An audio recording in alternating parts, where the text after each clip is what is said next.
Hello everyone, welcome to the class number 26 of the chapter Programming Using C। तो आज हम practice करेंगे और एक प्रोग्राम। आज का प्रोग्राम है write a C program to check whether a number is even or odd. If statement use करके हमें एक सी प्रोग्राम लिखना है। सी प्रोग्राम हमें किस चीज के लिए लिखना है? एक नंबर हम यूजर से इनपुट के हिसाब से लेंगे और चेक करेंगे कि वो नंबर एक इवन नंबर है या फिर ऑड नंबर है। ओके, तो ये है आज का हमारा प्रोग्राम। तो चलिए शुरू करते हैं पहले इसके एल्गोरिथम से।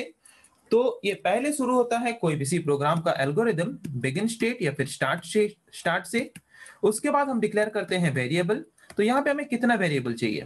एक ही नंबर हमें यूजर से लेना है और उसी को चेक करना है वो एक इवन नंबर है या फिर ऑड नंबर है। तो एक ही वेरिएबल लेंगे, डिक्लेयर एन। वही वेरिएबल का वैल्यू हमें यूजर से इनपुट के हिसाब से लेना है। यूजर से इनपुट के हिसाब से लेने के बाद फिर हम चेक करेंगे इफ।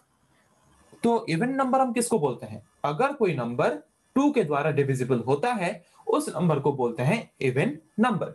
मतलब अगर कोई नंबर को हम 2 से अगर डिवाइड करते हैं और उसका रिमाइंडर अगर 0 आता है तो उसी तरह के नंबर को हम बोलते हैं इवन नंबर। तो रिमाइंडर 0 आएगा तब जाके हम कंफर्म होंगे कि वो नंबर एक इवन नंबर है। तो रिमाइंडर के लिए हम किस तरह के ऑपरेटर को यूज करते हैं? मॉड। तो अगर हम n जो वैल्यू यूजर से लिए हैं उसको अगर हम 2 से डिवाइड करते हैं और उसका रिमाइंडर अगर 0 आता है, ओके, तो ये हो गया n mod 2। मींस अगर n को हम 2 से डिवाइड करते हैं, n जो नंबर है उस नंबर को अगर 2 से डिवाइड करते हैं तो उसका रिमाइंडर जो आएगा उस रिमाइंडर को रिप्रेजेंट करने के लिए हम यूज करते हैं मॉडुलस ऑपरेटर को। तो अगर इसका रिमाइंडर 0 आता है, मतलब 0 के साथ अगर इक्वल होता है, तो वहां पे वो प्रिंट करेगा, क्या प्रिंट करेगा? Print even. वो प्रिंट करेगा कि ये एक इवन नंबर है। ओके, और एक बार इफ स्टेटमेंट लेंगे। If n mod 2 not equals to 0। अगर n mod 2 मतलब अगर n का वैल्यू 2 से अगर डिवाइड करते हैं और अगर हमारा रिमाइंडर 0 नहीं आता, मतलब कोई भी नंबर को अगर हम 2 से डिवाइड करते हैं और अगर उसका रिमाइंडर 0 नहीं आता, तो मतलब इसका मतलब क्या है? वो एक इवन नंबर नहीं है, वो एक ऑड नंबर है। ओके, तो वो प्रिंट करेगा क्या? Print odd. ओके, समझ आ गया? क्या प्रिंट करेगा? Print odd. अगर हम कोई नंबर को 2 से डिवाइड करते हैं, उसका रिमाइंडर अगर 0 आता है तो प्रिंट करेगा इवन। अगर हम कोई नंबर को 2 से डिवाइड करते हैं और अगर उसका रिमाइंडर 0 नहीं आता तो प्रिंट करेगा ऑड। खत्म। इतना ही हमें करना था कि जो नंबर हमने यूजर से लिया वो कंडीशन चेक करेगा। अगर कंडीशन ट्रू है, अगर इवन है तो प्रिंट करेगा इवन। अगर हमारा नंबर इवन नहीं है, 2 से डिवाइड होकर 0 नहीं आ रहा रिमाइंडर, तो प्रिंट करेगा ऑड। खत्म। उसके बाद एंड। ये तो हो गया एल्गोरिथम। इसको प्रोग्राम के थ्रू से अगर लिखेंगे तो फर्स्ट होता है डॉक्यूमेंटेशन सेक्शन। डॉक्यूमेंटेशन सेक्शन के बाद उसके बाद आता है हमारा लिंक सेक्शन, जहां पे hash include pre processor use करके हम लिंक करते हैं। लिंक करने के बाद आता है मेन फंक्शन। मेन फंक्शन के अंदर हम वेरिएबल डिक्लेयर करेंगे। एक वेरिएबल चाहिए, वेरिएबल हमने डिक्लेयर कर लिया। उसके बाद यूज करते हैं क्लियर स्क्रीन फंक्शन। उसके बाद हम यूजर को अभी बताएंगे वो नंबर इनपुट करने के लिए by using printf enter the value of n का वैल्यू इनपुट करो। उसके बाद scanf फंक्शन यूज करके यूजर को इनपुट करने की फैसिलिटी प्रोवाइड करेंगे। यूजर जो वैल्यू इनपुट करेगा उसको n वेरिएबल के एड्रेस में स्टोर कर देंगे। वेरिएबल के वैल्यू को तो यूजर ने इनपुट कर लिया। अभी यूजर से वैल्यू एक्सेप्ट करने के बाद हम यूज करेंगे conditions by using if statement. हम वहां पे चेक करेंगे कि जो वैल्यू यूजर ने इनपुट किया उसको अगर हम 2 से डिवाइड करते हैं, अगर उसका रिमाइंडर 0 के साथ इक्वल होता है तो वो क्या करेगा? वो प्रिंट करेगा, वहां पे क्या करेगा? प्रिंट करेगा इवन। ओके, और एक बार इफ स्टेटमेंट लेंगे और वहां पे कंडीशन देंगे कि अगर वो नंबर 2 से डिवाइड करते हैं और अगर उसका रिमाइंडर 0 के साथ इक्वल नहीं होता तो वो क्या करेगा? वो प्रिंट करेगा ऑड। ओके, समझ आ गया? उसके बाद गेट ch फंक्शन यूज करेंगे और उसके बाद मेन फंक्शन को क्लोज करेंगे। ओके, सपोज मैंने एक वैल्यू लिया 5, तो 5 mod 2, 5 को अगर 2 से डिवाइड करते हैं तो रिमाइंडर कितना आता है? 1। सो अगर हम 5 को 2 से डिवाइड कर रहे हैं तो उसका रिमाइंडर 0 के साथ इक्वल हो रहा है क्या? नहीं हो रहा है। मतलब ये फर्स्ट स्टेटमेंट में जो कंडीशन है ये कंडीशन फॉल्स होगा। तो ये कंडीशन अगर फॉल्स हुआ तो उसके अंदर जो ब्लॉक ऑफ स्टेटमेंट है उसको वो एग्जीक्यूट नहीं करेगा, जंप करके इफ स्टेटमेंट के बाहर आ जाएगा। इफ स्टेटमेंट के बाहर आने के बाद नेक्स्ट फिर से हमने और एक इफ स्टेटमेंट यूज किया है, वहां पे फिर से चेक करेगा n mod 2 5 mod 2 if not equals to 0, 5 mod 2 0 के साथ अगर इक्वल नहीं हो रहा तो प्रिंट क्या करेगा, ऑड, मतलब प्रिंट करेगा 5 इज ऑड, कि 5 एक ऑड नंबर है। ओके, उसके बाद प्रोग्राम खत्म। समझ आ गया? तो चलिए इसको अभी हम प्रैक्टिकली करके देखते हैं और ज्यादा आसान तरीके से समझने के लिए। जैसे कि कोई भी सी प्रोग्राम हम शुरू करते हैं डॉक्यूमेंटेशन सेक्शन से। आज हमारा क्वेश्चन क्या है?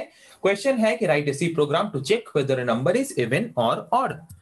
तो check a number is even or odd, जो नंबर यूजर इनपुट करेगा वो नंबर एक इवन नंबर है या फिर ऑड नंबर है, उसको चेक करने के लिए हम यहाँ पे प्रोग्राम लिखने जा रहे हैं। ओके, तो उसके बाद आता है लिंक सेक्शन, जहां पे हम लिंक करेंगे हेडर फाइल्स को by using has include preprocessor।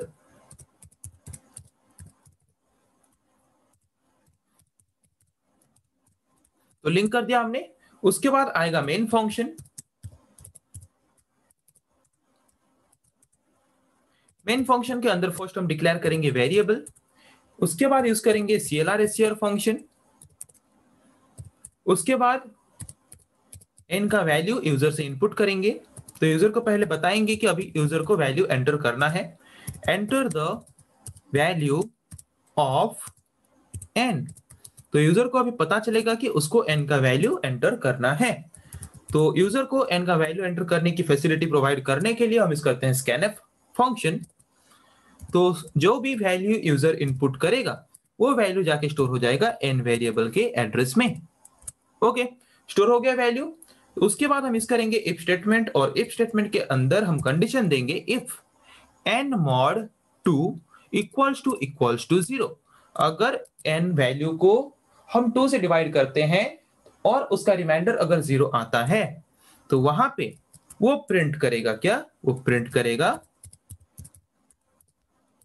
%d is even. Okay, तो %d की जगह पे वो दिखाएगा n का वैल्यू, n इज इवन। अगर n mod 2 इक्वल्स टू 0 आता है तो मतलब कोई भी नंबर को अगर 2 से डिवाइड करते हैं और अगर उसका रिमाइंडर 0 आता है तो प्रिंट करेगा that particular number is even. Okay, block of statement close. फिर से हम लेंगे इफ स्टेटमेंट, तो वहां पे और एक कंडीशन देंगे if n mod 2 not equals to 0।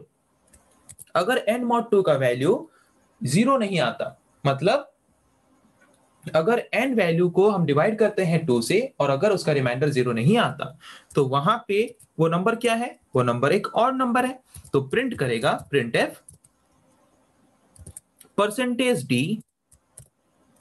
%d is odd. Okay, तो %d की जगह पे हम दिखाएंगे n का वैल्यू। ओके, उसके बाद ब्लॉक को क्लोज कर देंगे। उसके बाद गेट ch फंक्शन।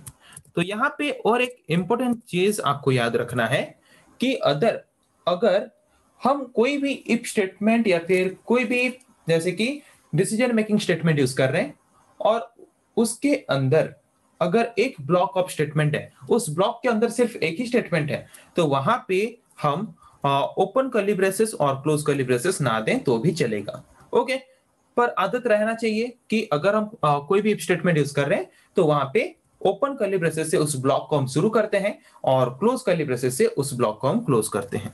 ओके, तो यहाँ पे गेट ch फंक्शन हमने यूज कर लिया, मेन फंक्शन का काम खत्म, मेन फंक्शन को यहाँ पे हमने क्लोज कर लिया। अभी इसको सेव कर लेंगे, फाइल में जाके सेव में जाना है और ये प्रोग्राम हम कर रहे हैं इवन ऑड वाला, तो यहाँ पे नाम दे देते हैं इवन ऑड। ओके, और कोई भी सी प्रोग्राम को हम सेव करते हैं बाय यूजिंग .c एक्सटेंशन। तो सेव हो गया। यहाँ पे सेव होने के बाद अब इसको हम कंपाइल करेंगे।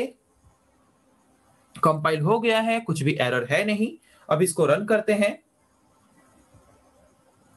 तो क्या मांग रहा है, पहले enter the value of n का वैल्यू इनपुट करो। तो सपोज मैंने n का वैल्यू लिया 56, तो 56 एक इवन नंबर है या फिर ऑड नंबर है। कोई भी नंबर अगर पॉजिटिव डिजिट से मतलब इवन डिजिट से एंड होता है, जैसे कि 2, 4, 6, 8 ऐसे डिजिट से अगर एंड होते हैं तो वो इवन नंबर्स होते हैं। तो ये एक इवन नंबर है, तो दिखाना चाहिए 56 इज इवन, दिखा रहा है 56 इज इवन। ओके, तो फिर से इसको रन करते हैं। तो यहाँ पे कोई एक ऑड वैल्यू लेते हैं 79, तो 79 एक ऑड नंबर है, तो दिखाना चाहिए 79 इज ऑड, तो दिखा रहा है 79 इज ऑड। तो हो गया। यहाँ पे आज का हमारा प्रोग्राम था कि हमें एक सी प्रोग्राम लिखना है, जिस सी प्रोग्राम में यूजर अगर कोई भी नंबर इनपुट करता है तो यूजर को बताएगा कि वो नंबर एक इवन नंबर है या फिर ऑड नंबर है। ओके, तो आई थिंक आप लोगों को समझ आ गया है।